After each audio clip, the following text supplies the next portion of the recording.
And welcome to an alternative costume concept, I guess.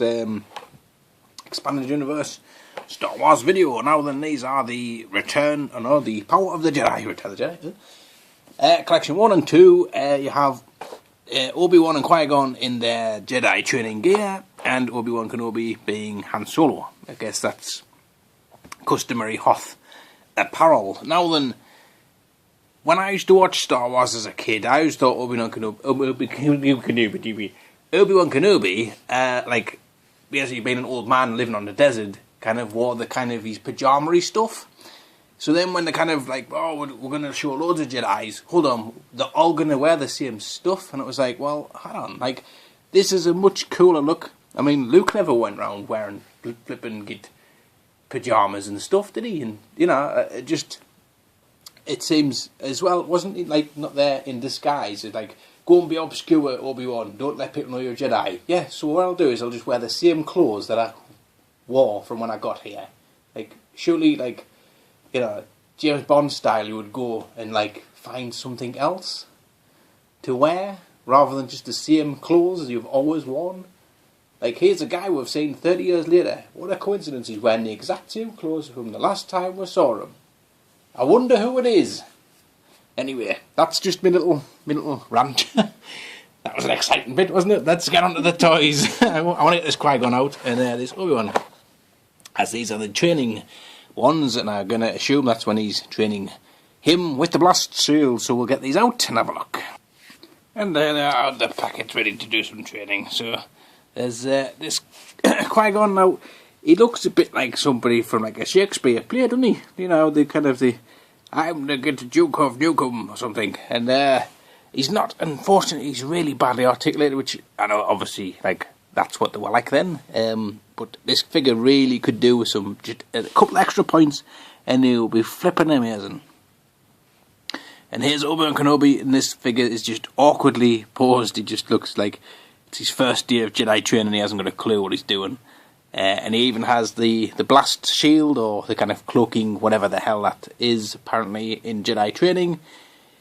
To me, it's kind of a bit like, basically, Jedi pinata, isn't it? You know what I mean? It's kind of like, put the blindfold on and see if you can hit the thing and get the sweets out of it. And obviously, because he's got the mask on, and you've got to do it, haven't you? You can, right in the nuts. Didn't see that coming, did you? So, anyway, I think they did use the episode 1 heads, though, which is a bit unfortunate. But they look alright together, didn't they?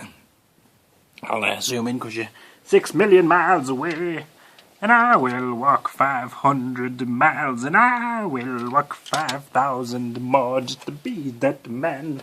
Why do I sing in all of my videos? So we'll get the Iceman out now. Yes, and he's a very nice figure, this one. You could just lift the chest. Try and learn to speak English before you do a video, please. Okay, I will try. You could leave the helmet on him and just kind of have him as like a random Hoth dude, I guess.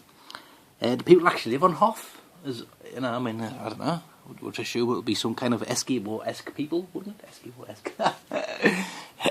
So, rub my nose. And I do like the fact that, you know, he's got all of this kit and caboodle all over him. But the best part is the fact that he's got his little flask on the back, look. Isn't that great? Or if you're American, a thermos. It's a flask. And he has the kind of icy boots too. Or sort of jackety boots for walking on ice. Would have been nice if they came with the tennis racket shoes for walking on snow. Although Hoth is known as the ice planet rather than the snow planet. So, who would need the spikes? Yes, for get a penis. Although it would be quite funny to sort of get the 250 quid you being framed Star Wars on the ice. Oh, me back. Oh, just fell against the ventilation thermal port. Something like that. Anyway, so there you go. There's the not in the movie esque figures. They're pretty cool. Definitely worth picking up if you're into that type of thing. I would probably say that the Qui-Gon's the best one, just because you could put him in you could make him get, alas, poor get Obi-Wan Kenobi. I knew him so well, and then he let me die. Bye.